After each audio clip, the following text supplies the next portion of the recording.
Have you ever found yourself in a conversation with someone whose whole take on the world was just so radically different from yours, it left you questioning, the very ground under your feet? That feeling, yeah. That sort of disorienting sense that their reality, which seems perfectly coherent to them, might actually be, well, a terrifying labyrinth to you, and maybe vice versa. It's a really profound thought, isn't it? It really is. Today, we're plunging into exactly that kind of encounter. It's a psychologically rich and deeply unsettling piece by the master of the enigmatic, Franz Kafka. We're talking about Conversation with the Worshipper.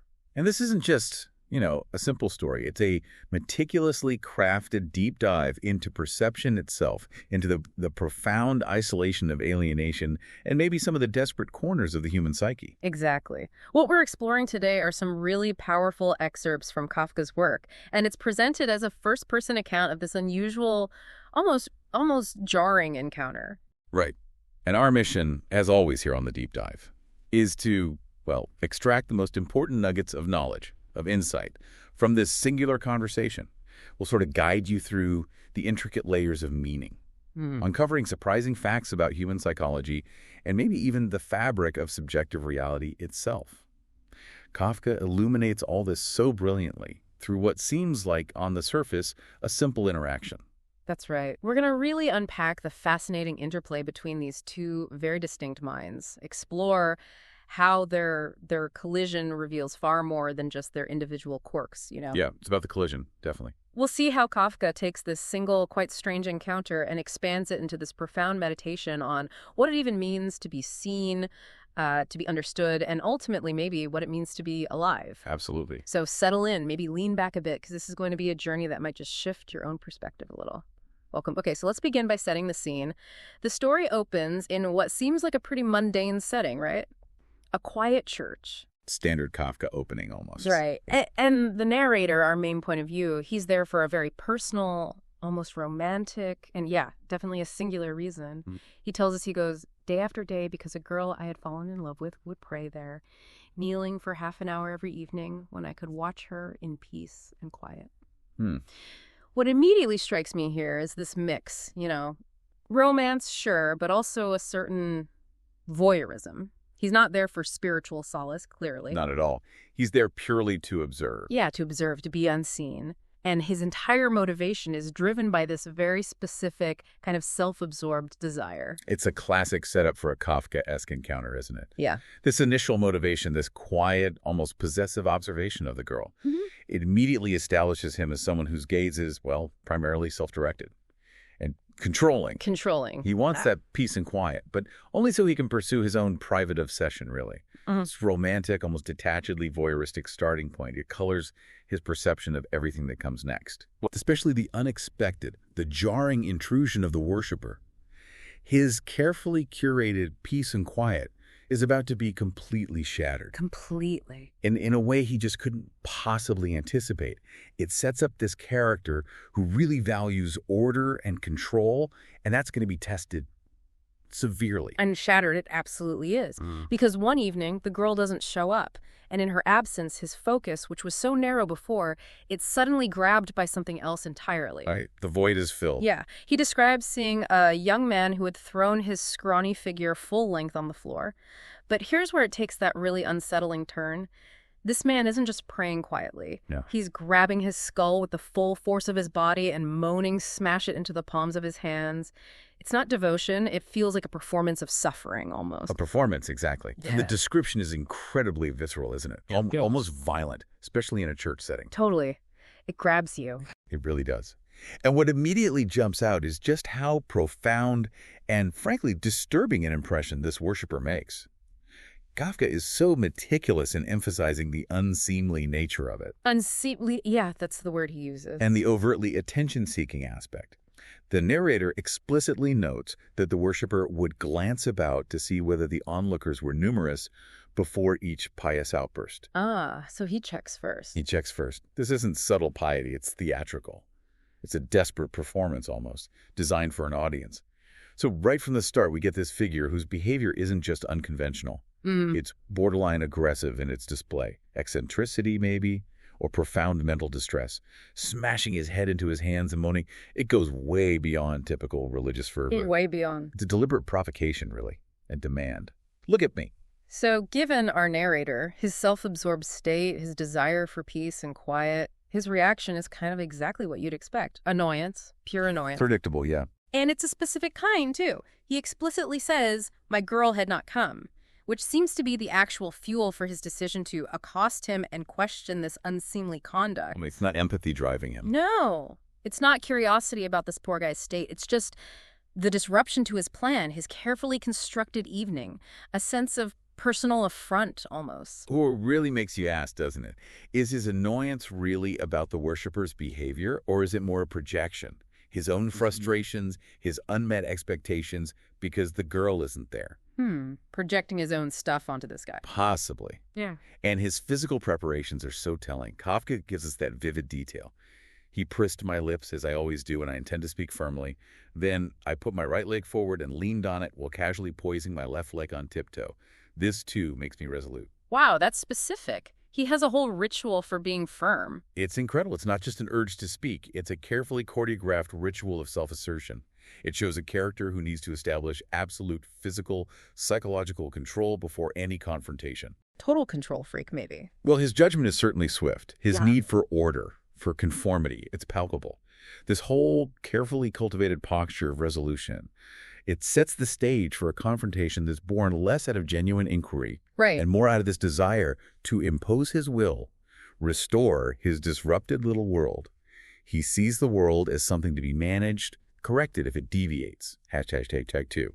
The elusive pursuit and shifting focus. Okay, so our narrator, he's meticulously prepared himself, right? He's all geared up for this confrontation, totally resolute, ready to speak firmly, but the worshiper, it turns out, isn't quite so easily cornered or controlled. Not all. The narrator recounts, and you can feel the frustration, that the man unexpectedly dashed outside, the glass door slammed shut, just like that, gone. Poof. Yeah. The narrator's left standing there, his whole carefully planned accosting just completely thwarted. This sudden, almost theatrical escape, it immediately challenges that need for control he has. It really does. Yeah. And that evasion, it's a crucial early hint of the worshiper's, well, deeply unpredictable nature. And, maybe more importantly, it shows the narrator's fundamental inability to actually control the situation, despite his little ritual of resolve. The abruptness of the escape, it underscores this elusive quality the worshiper has. Like he exists on a different plane of engagement, operating by rules the narrator doesn't understand. Right. It's a momentary victory for the worshiper, a clear disruption of the narrator's sense of order. Leaves him frustrated, bewildered. He can prepare all he wants, but this encounter is already slipping away from him. And for a little while, the narrator is distracted. The girl does come back eventually, and he admits it quite bluntly. Yep. And since the girl had come, I forgot all about the young man. Back to square one. Totally. His original self-serving motivation just snaps back into place. Pushes the strange worshiper right out of his immediate thoughts, at least for a bit. It's like a quick retreat to his comfort zone, almost like the incident never even happened. But the worshiper's presence, even though it's pushed aside mentally for a moment, it proves to be remarkably persistent, doesn't it? Yeah, he doesn't just disappear forever. No, he does return to the church. He prays in his usual style, which must now carry a new weight for the narrator, you'd think. You'd think so. But crucially, the text says he always hurried past me, averting his face.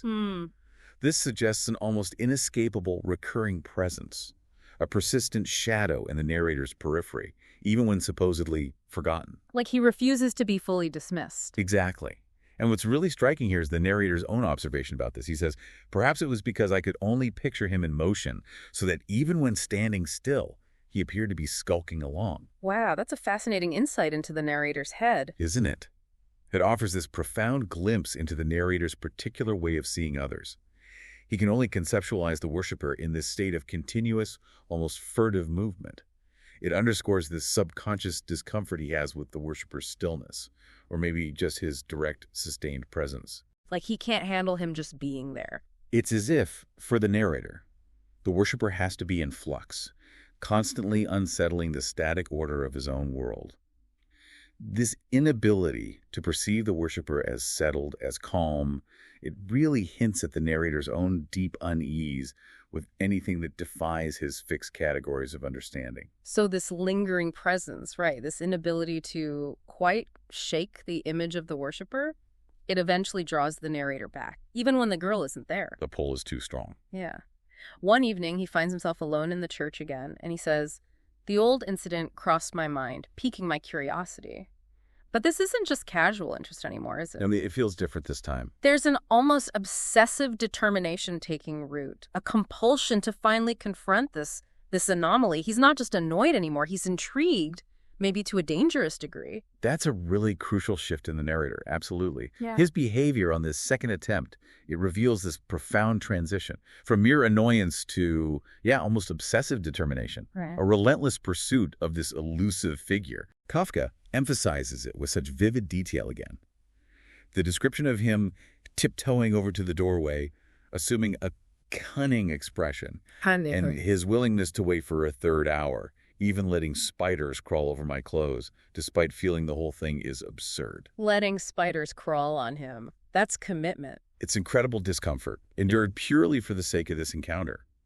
It speaks volumes, doesn't it? It suggests this deep, maybe unconscious pull towards the worshiper, an internal need to understand or perhaps even to master this disruptive force. Master it. Maybe that's it. What's really revealing is that transition from annoyed observer to truly determined interrogator. It shows the worshiper has managed to burrow under his skin in a really significant, maybe even unsettling way. The narrator, despite wanting order, is drawn to the chaos the worshiper represents. And this near-obsessive determination, it leads to a much more aggressive confrontation this time. Quite physical. Yes, much more so. The narrator describes how he stood up, took a large straight step, and grabbed the young man. And then, clutching his collar and pushing him down the steps to the illuminated square, it's incredibly forceful. A violent assertion of physical dominance. It really is a raw display of force. He's not asking for a chat, he's demanding one. Precisely. And that scene immediately establishes this stark power dynamic. The narrator initiates physical force, compels the worshiper into a public space, forces him into a confrontation he clearly wanted to avoid. Right. And the worshiper's initial reaction is fascinating. He speaks in a completely unhinged voice. "Good evening, my dear, dear sir. Do not be angry with me, your humbly devoted servant." Such strange language. Right. Unhinged, yeah. It really makes you wonder, doesn't it? Yeah. Is this genuine subservience, just born out of fear and helplessness? Mm-hmm. Or is it calculated, almost theatrical performance, designed to disarm, maybe even manipulate the narrator? Manipulate him. Well, the language is so overly deferential, it's almost caricature, Right. which can be characteristic of someone who uses unconventional means to navigate, maybe even control interactions in a world they see as hostile or just, illogical. It's a very specific, almost performative kind of humility. But the narrator, he's not swayed by this strange sort of groveling demeanor at all. Not one bit. He responds with this chilling resolve, almost reveling in his power position. "This is the sort of encounter I like. You are a lucky catch. I consider myself fortunate." There's something almost predatory there, isn't there? Oh, absolutely predatory. Like he's found a specimen to study. Yeah, or consume. And it immediately provokes this deeply cryptic warning from the worshiper. This is a really pivotal moment. The worshiper responds, "Oh God, your heart is alive, but your head is a block of wood." Wow, direct hit. Right. Then he says, "You say, I'm a lucky catch, how lucky you must be. For my poor luck is one that teeters. It teeters on a thin edge. And if anyone touches my poor luck, it will fall on the questioner." Whoa, that's ominous. It's profoundly significant, isn't it? It foreshadows the unsettling, maybe even transformative nature of what's about to happen. Hints that the narrator might be getting way more than he bargained for here. Yeah, careful what you wish for. Exactly.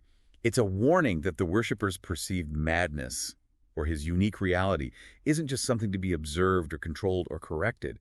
It's potentially dangerous, even destructive maybe, to anyone who gets too close with the intent to just dissect it. Like it's contagious. Or just fundamentally destabilizing. It reframes the worshiper's luck, not as something desirable, but as this precarious, almost cursed state that threatens to unravel the questioner's own reality. It's like an inverted prophecy, a warning about the danger of prying too deep. The narrator, he's totally undeterred by this cryptic warning. He just escalates. Predictably, yes. He immediately resorts to threatening to start yelling here in the street and make a public display of you. He even conjures this vivid image of shop girls and all their sweethearts rushing over to watch. Using public shame as a weapon. Yeah, he clearly understands social pressure, and he's perfectly willing to use it as leverage. He's weaponizing the worshiper's apparent need for an audience, maybe. That's a great point. Yeah. It demonstrates the narrator's sharp understanding of social dynamics and his willingness to exploit them. He targets the worshiper's apparent need for an audience, which, as we'll see, is crucial, by threatening to expose him in a way that's humiliating and uncontrollable, rather than desirable. Twisting his own need against him. Exactly. It's a dark manipulation of the worshiper's own psychological vulnerability. Yeah. And the worshiper's subsequent tearful submission. I'll tell you what you wish to know, but please let us go over to that side street that marks a crucial turning point. He gives in. But it's not just giving in. It feels like a strategic retreat. From the chaotic, unpredictable public square to a more confined, intimate space. Somewhere the worshiper can, perhaps, feel a tiny bit more control. It shifts the whole conversation.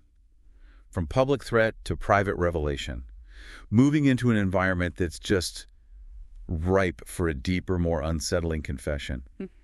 Maybe on the worshiper's own terms. Now, he needs an audience, sure, but maybe this kind of audience. So they retreat off the bustling public square. The narrator describes the shift in location first. It's the darkness of the street with its widely separated yellow streetlights. Looking dimmer. Yeah, and then even deeper into the low hallway of an old house under a tiny dripping lamp. It creates this incredibly intimate, almost unsettling atmosphere, doesn't it? A literal descent into shadow that perfectly mirrors the psychological journey they're about to take. It's wonderfully atmospheric, symbolic in so many ways. The significance of retreating into shadow, into this confined space, it's immense. It deliberately moves the encounter away from the external world's social norms, public scrutiny, and into this profoundly psychological space. Yeah. It creates an atmosphere that's just ripe for confession, for deeper, more unsettling exploration. That tiny dripping lamp, it underscores a sense of decay, doesn't it? Yeah, like meager illumination. A meager illumination, exactly. Yeah. Maybe all that's available to truly understand the worshiper's mind. It's a setting that strips away the pretenses of public life and forces this raw confrontation with inner realities, where the boundaries of self and world start to blur. Like they're entering his internal landscape. Almost exactly. Yeah. And even here, in this vulnerable, seemingly subservient position, the worshiper still maintains this peculiar sense of ritual, a bizarre decorum. It's strange, isn't it? He self-importantly pulled out his handkerchief and spreading it on a step. Then he insists, "Do sit down, my dear sir. This way you can ask your questions more easily. I'll remain standing so I can answer more easily." It's a very odd, almost theatrical staging of an interrogation, right there in the shadows. What's truly striking is that even in what seems like total vulnerability, forced subservience, he still attempts to regain some sense of decorum, or maybe even control over the situation. Right, like setting the terms. Exactly. This ritualistic behavior, the precise spreading of the handkerchief, the instructions on seating it, suggests he maintains this strange, almost compulsive, performative aspect to his very existence. Performative, yeah. If we connect this to the bigger picture, it hints that maybe his entire life is a kind of performance, or that he needs to impose a specific, albeit odd, structure, even on his moments of deepest vulnerability. It's not just a confession. It's a carefully managed, ritualistic unveiling. It indicates he's always, in some sense, aware of being observed, even if the only observer is himself, or maybe just the narrator in this moment. He's setting the stage, even in a dark, dripping hallway. Meanwhile, the narrator, he's still very much rooted in his conventional annoyance, his judgment. He doesn't mince words at all. No filter. He launches this blunt, almost accusatory attack. "You are an utter lunatic, that's what you are. How can you behave like that in church? It is so annoying and so unpleasant for the onlookers. How can people feel devout if they have to look at you?" His whole outburst is driven by his adherence to social convention, his discomfort with anything that disrupts it. Totally. He prioritizes collective decorum over whatever this individual might be experiencing. Yeah. Absolutely. The narrator's outburst is just this raw expression of his rigid adherence to social norms and his profound irritation when they're disrupted. He focuses entirely on the superficial impact, the collective devout feeling. Right. Completely missing, or just dismissing, any underlying reasons for the worshiper's behavior. He approaches it all from a place of moral judgment, external impact, rather than seeking any empathy or real understanding at the internal experience driving it. His worldview is just clear rules, proper conduct, and the worshiper is a glaring violation. But then comes the worshiper's utterly startling revelation, the psychological core that completely reframes everything we've seen so far. Here it comes. He responds with this almost unsettling detachment to the narrator's anger. Don't be annoyed. Why should you be annoyed at things that aren't relevant to you? If someone else behaves imprudently, then I'm delighted. And then, the profound confession. The absolute heart of this whole deep dive. The goal of my life is to be looked at by other people. Boom! There it is. This is where it gets truly unsettling and maybe universally insightful. That statement. The goal of my life is to be looked at by other people. It's incredibly potent and, frankly, devastating. It forces you to ask, why? Why would being looked at be the ultimate driving goal of your entire existence? It's such a strange goal. On one level, it suggests this extreme, almost desperate form of external validation, right? Where your very existence depends on the perception, the gaze of others. Like I'm only real if you see me. Exactly. Imagine perpetually feeling like a spectator in your own life, detached from your own thoughts, your body, even your emotions. That's the essence of what psychologists call depersonalization. Feeling like you're not really there. Yeah. Or picture the world around you suddenly feeling dreamlike, unreal, like you're moving through fog that's derealization. Okay. For the worshiper, these aren't just fleeting moments of unease. They seem to be the very fabric of his everyday existence.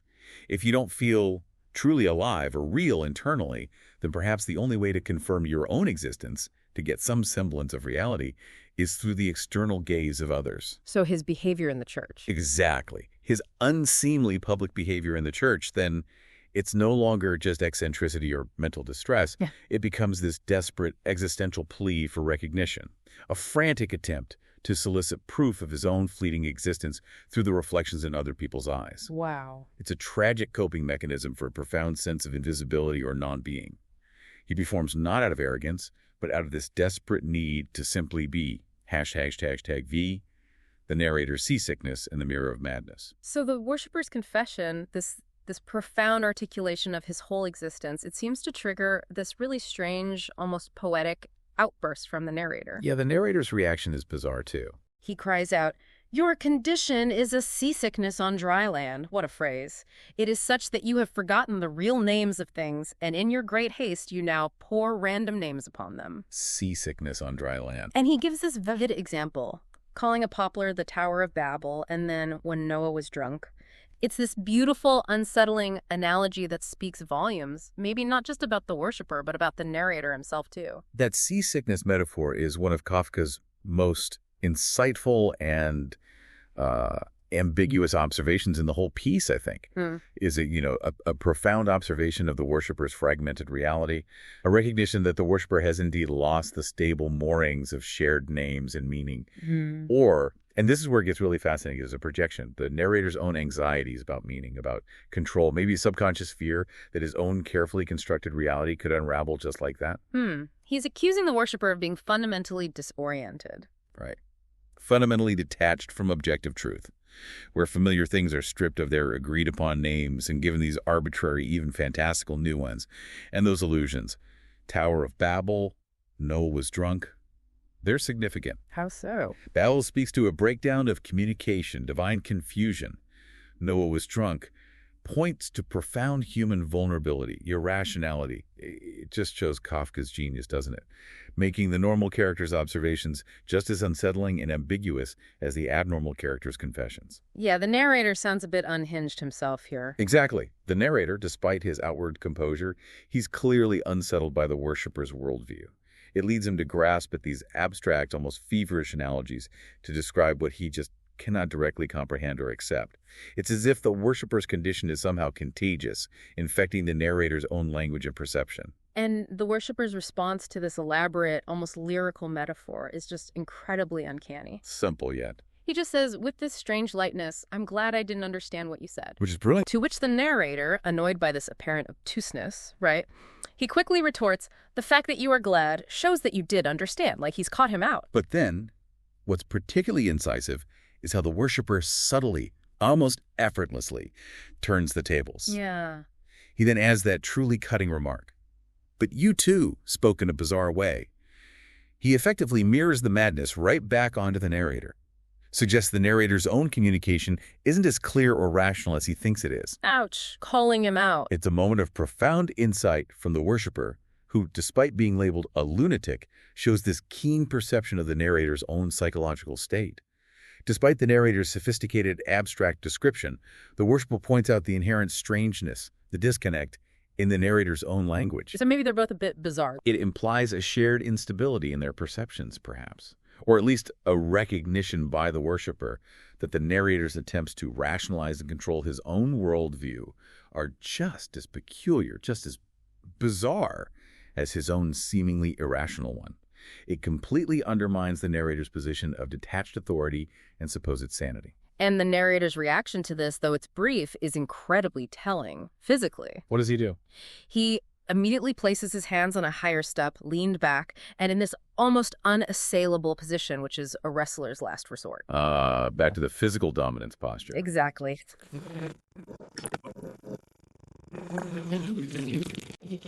That has clearly started to distort profoundly. Yes, it's a direct physical manifestation of his consistent, almost compulsive need for a position of strength, of control, even as his internal world is being really challenged by the worshiper's uncanny insights. Despite all the intellectual sparring, the unsettling psychological disclosures, he just defaults back to this physical posture of dominance and defense, like he's literally preparing for a wrestling match for psychological supremacy. Wow. It highlights his deep discomfort with vulnerability, his ingrained habit of asserting power when faced with something he just cannot categorize, understand, or easily dismiss.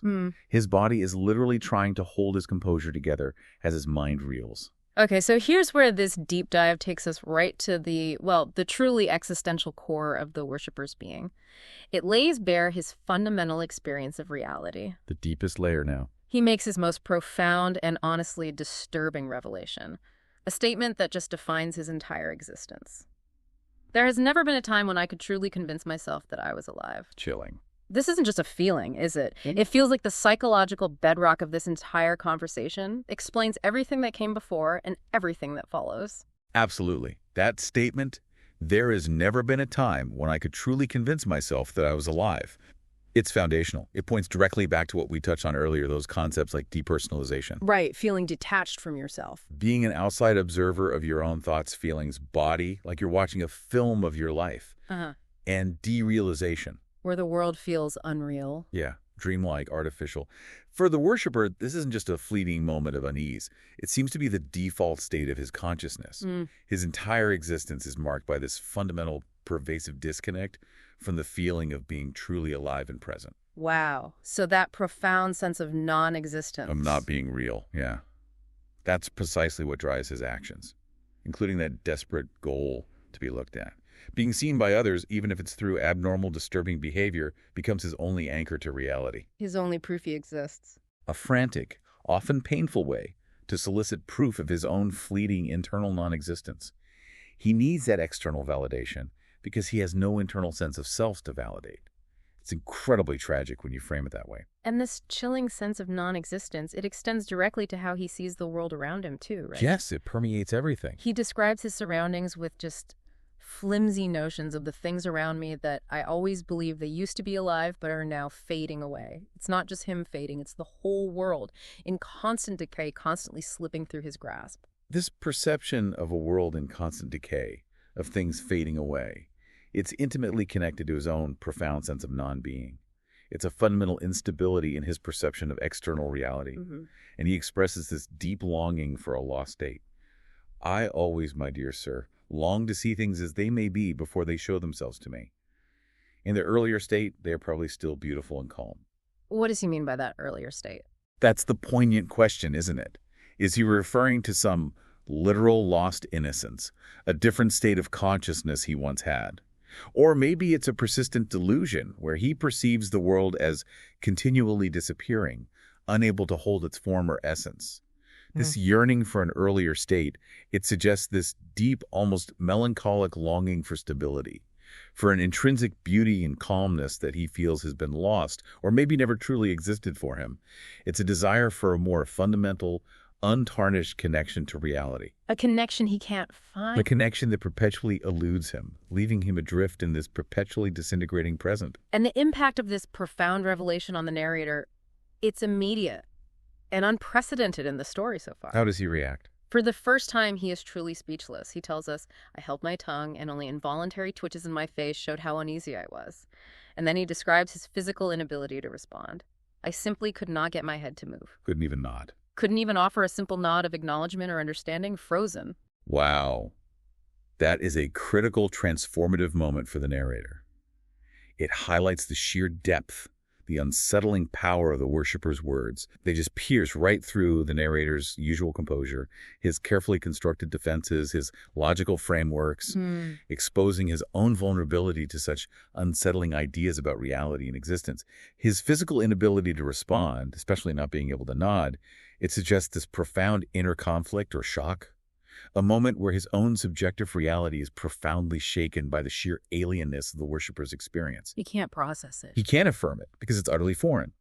But he can't refute it either because it's presented with such conviction. It leaves him in this state of internal paralysis, a mental and physical freeze response to a truth he just cannot process. It's a moment of pure, unadulterated existential unease for him. Okay, so despite the narrator's profound shock being literally frozen, the worshiper just continues. He provides this anecdote that to him is deeply strange and baffling. But honestly, to us, it sounds utterly mundane, totally commonplace. Yeah, the contrast is stark. He recounts a conversation he overheard as a child. His mother asking from a balcony, "What are you doing, my dear? It's so hot." And a woman in the garden replying, "I'm having coffee outdoors." Simple enough, right? Perfectly normal exchange.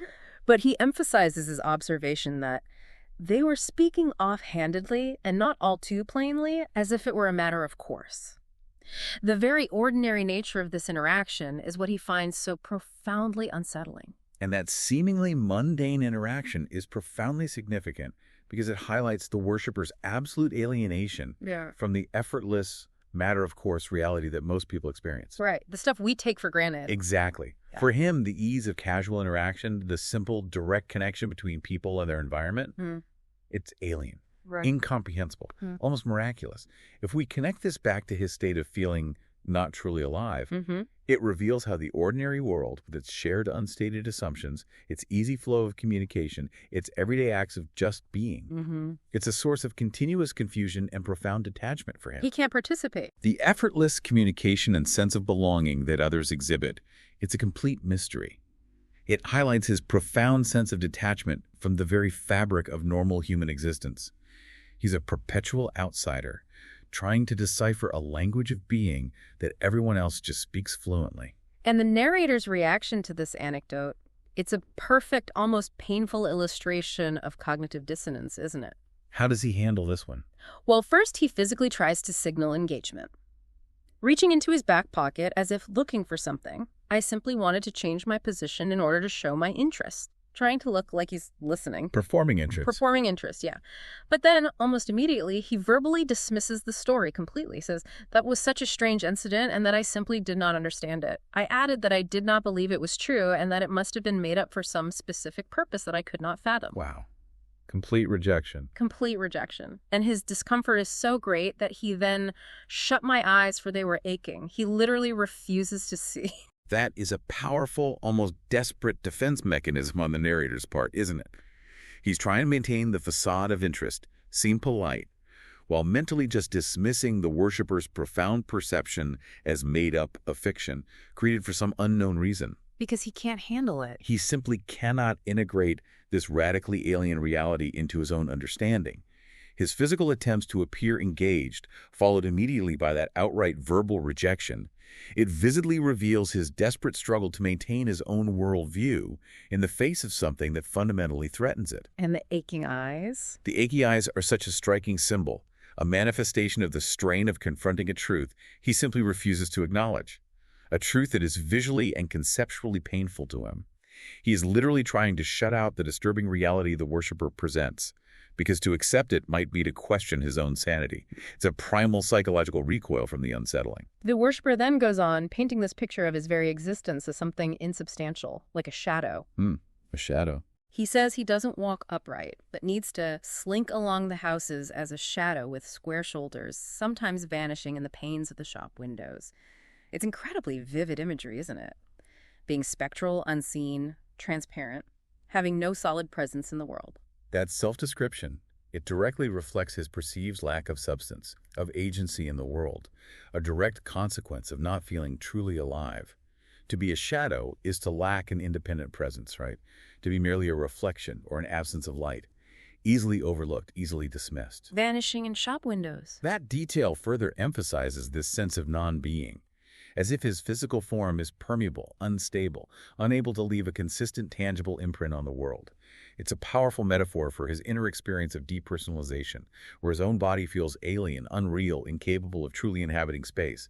He's not just unseen, he's almost unseeable in a fundamental sense. And his perception of the external world around him is just as unsettling, a place of inexplicable chaos, profound societal breakdown. The world mirrors his internal state. Yeah. He laments, why are all our buildings so poorly built that high structures sometimes collapse and no one can find a cogent reason? He describes clambering over rubble, desperately asking, how could this happen? In our city, a new building that's the 5th one today, just imagine. And nobody can give him an answer. It's a world where fundamental structures literally crumble without cause or explanation. Right. Which forces us to ask again, is he describing literal, frequent events? Or is this his internal experience of chaos, of fragmentation, projected onto the external world? It feels like the latter, maybe. In his reality, the world is fundamentally flawed, incomprehensible, devoid of logical cause and effect. Buildings collapse not because of faulty construction necessarily, but because the world itself is coming undone, mirroring his own internal sense of instability, of impending dissolution. The desperate questioning, the universal lack of answers underscores his profound isolation, the unshared nature of his perception.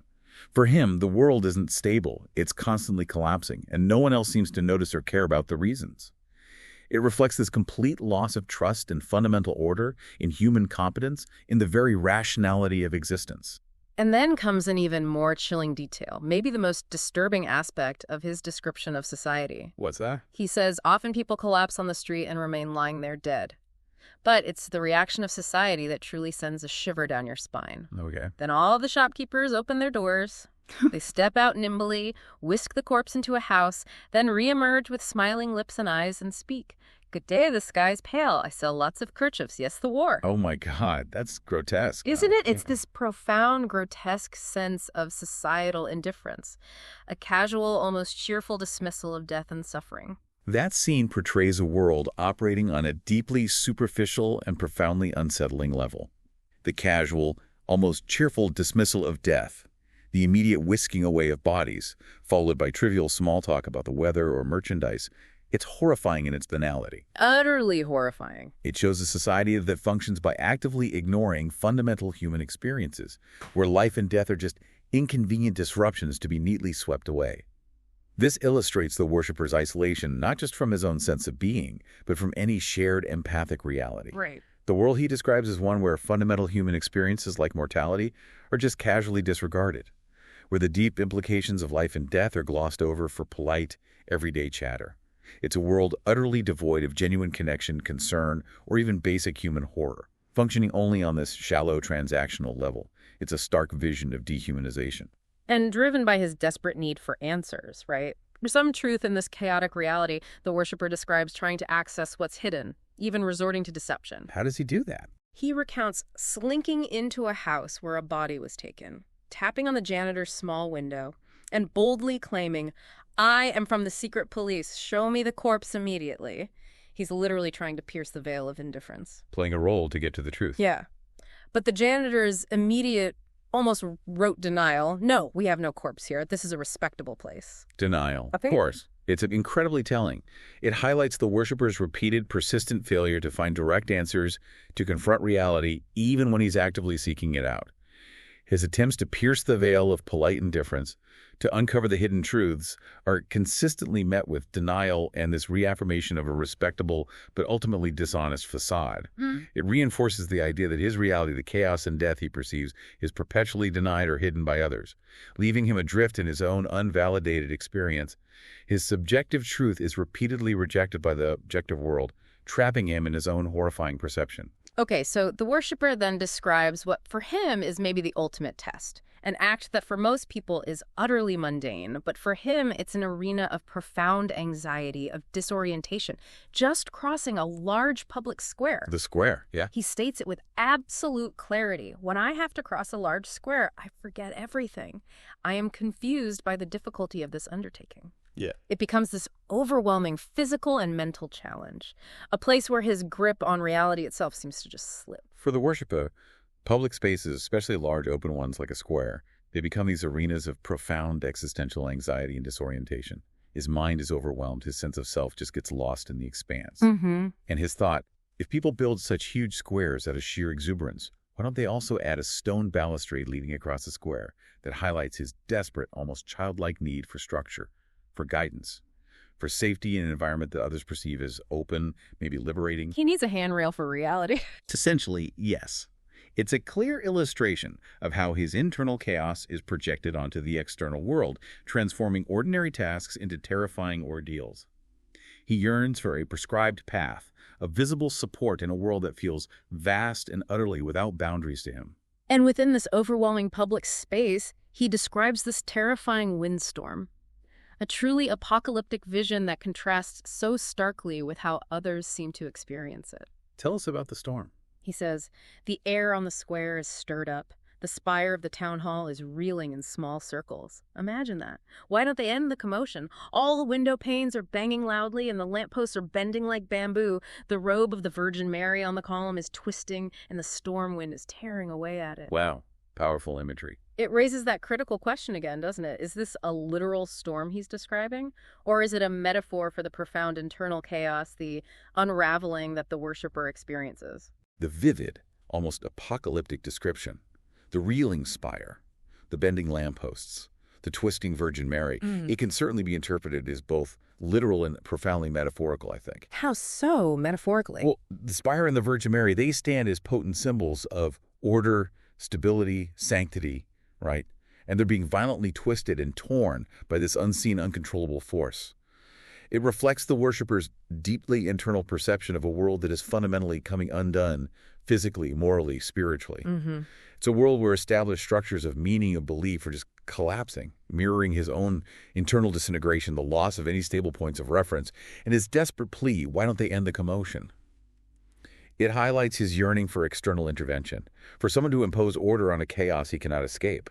Yeah. Whether it's literal or symbolic, it's a terrifying vision of a reality unraveling, mirroring the very instability he feels deep within himself. And the truly shocking part, maybe the most heartbreaking part of this whole description, is the profound contrast between his terror and the behavior of the other people on the square. How are they reacting? He describes how the ladies and gentlemen who are supposed to walk on the stones are gliding. When the wind stops to catch its breath, they halt, exchange a few words, and bow as they take their leave. But if the wind starts blasting again, they are unable to resist it, and they all raise their feet in unison. Like a strange dance. Yeah.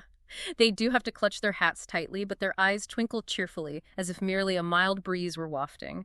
And then he concludes with this poignant, isolating statement, I am the only one who is afraid. That is a profound psychological disjunction. Maybe the most chilling aspect of the entire narrative, actually. The others appear blissfully unaware or just utterly unaffected by the catastrophic reality the worshiper perceives. Twinkling eyes in a hurricane.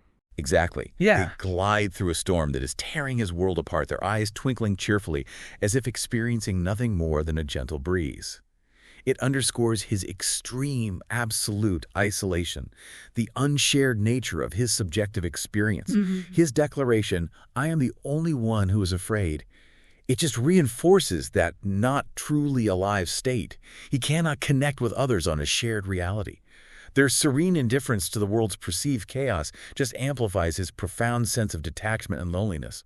It cements his experience as this unvalidated, solitary nightmare. He's perpetually an outsider. Perceiving a reality that no one else seems to acknowledge, leaving him stranded in his own private apocalypse. It really highlights that terrifying possibility that someone else's normal could be your personal hell, and you might not even know it. Okay, so after listening to this profound, disturbing account, internal chaos, a disintegrating world, total isolation, the narrator almost predictably reverts right back to his normal defense mechanism. Pulls go back up. Totally. He says he felt abused as I felt, which is a clear indication of how deeply unsettled he actually was by all this. Abused. Interesting word choice. Isn't it? And then he firmly dismisses the worshipper's earlier anecdote, the one about his mother and the woman in the garden. He states, the story you told me earlier about your mother and the woman in the garden does not sound the least bit strange. Oh. Just brushes it off. Completely. Not only have I heard and experienced many such stories, I have even taken part in a few. Why, it's a perfectly normal business. He's just retreating, refusing to validate the worshiper's reality, desperately trying to reestablish his own sense of normal. That is truly the narrator's ultimate defense mechanism, isn't it? Yeah. A powerful act of psychological self-preservation. After being so profoundly unsettled, having his own perceptions vigorously challenged, he retreats right back to his comfortable, conventional understanding of normalcy. He refuses to validate the worshiper's reality, essentially telling him, your unique, terrifying experience is actually just ordinary. Yeah. It highlights that pervasive human tendency, doesn't it? To dismiss what we don't understand or what profoundly challenges our worldview, especially when it involves the disintegration of shared reality. It's an act of psychological self-preservation, a desperate way for the narrator to rebuild the walls around his own sanity after they've been so thoroughly assailed by the worshiper's deeply alien perspective. He's trying to reimpose his own order on the chaos he's just witnessed. But then the worshiper's reaction is utterly surprising. Baffling, even. How does he take the dismissal? Despite this blunt dismissal, he seemed very happy. Happy after being told his core experience is nothing. Yeah. And he immediately pivots to complimenting the narrator, saying that he was dressed nicely and that he liked my necktie very much, and what a fine complexion I had. This unexpected burst of happiness, these superficial compliments, it's a complete non sequitur, isn't it? It absolutely is. And it presents this profound paradox of gratitude. Why? Why would he be happy after being dismissed, after having his core experience denied so completely? It makes no sense on the surface. Well, there are a few compelling interpretations, I think. Perhaps simply being heard, even if misunderstood, rejected, dismissed. Maybe that fulfills his fundamental goal to be looked at. The looking itself is enough. The act of sharing his deepest vulnerabilities, even if the content isn't validated, maybe it provides a perverse form of recognition, a proof of his fleeting existence. It could also be a return to a more superficial, non-threatening interaction after sharing such profound vulnerability, maybe a relief from the intense psychological burden. Like snapping back to small talk. Kind of. Yeah. Or maybe, perhaps, the narrator's firm, clear dismissal ironically offers him a strange kind of stability, a definitive, albeit negative response that might actually be preferable to the terrifying ambiguity of his own internal, unvalidated existence. Like any answer is better than none. He gets a clear reaction, something tangible, in a world that otherwise offers him none. It's a possibility. And he ends with this final, enigmatic, almost chilling remark that leaves us with so much to ponder. What's the last line? He says, and that confessions were the most informative when they were rescinded. Wow. Confessions were the most informative when they were rescinded. Classic Kafka puzzle. Right. What do you even make of that? It's profoundly puzzling, isn't it? A perfect Kafka ending leaves you with this lingering, unsettling question long after the deep dive concludes. Does it mean that truth is fluid? That a confession's true power lies not in its adherence to some fixed objective reality, but precisely in its ability to be withdrawn, denied, reinterpreted? Maybe. Or perhaps it suggests that the most revealing parts of oneself are those that are later denied or withdrawn, the parts that were almost revealed but then pulled back, leaving a deeper, more unsettling question about the nature of truth and revelation itself. Like the retraction tells you more than the original statement. It implies that understanding doesn't come from a direct statement, a clear articulation, but rather from the shadow left by its retraction, the unsaid spaces around what was nearly revealed. It's Kafka's way of telling us, maybe, that the deepest insights often reside in paradox, in what is glimpsed but then taken back, forcing us to ponder the elusive nature of reality, of the self, and how much of what we call truth is simply what we are willing or able to accept. Wow. This deep dive into Kafka's conversation with the worshiper, it truly leaves us with so many questions, doesn't it? About how we perceive the world and how others perceive it so differently. Definitely shakes things up. We started with the narrator's controlled, almost petty annoyance, moved through the worshiper's profound, almost terrifying psychological depths, and witnessed the surprising ways their realities collided, diverged, and ultimately reflected back on each other. Kafka uses this seemingly simple conversation to explore incredibly complex themes.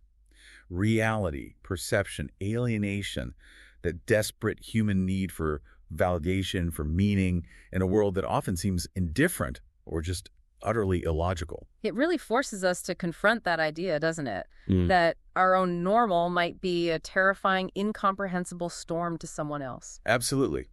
While our own subjective reality, with its casual acceptance of the everyday, could be viewed by another as this unfeeling, detached silence, it really compels us to consider the radical subjectivity of experience. Exactly. So, what does it truly mean to be seen, to be understood, or ultimately to be alive? And how often do we really pause to consider that someone else's perception of the world might be fundamentally, terrifyingly different from our own, even when they're standing right next to us? A challenging thought. It's a profound thought to sit with long after this conversation ends, inviting us maybe to look a little closer and perhaps a little more empathetically at the people around us. Well said. Thank you for taking this deep dive with us. We hope you'll continue to explore these fascinating and sometimes unsettling questions on your own.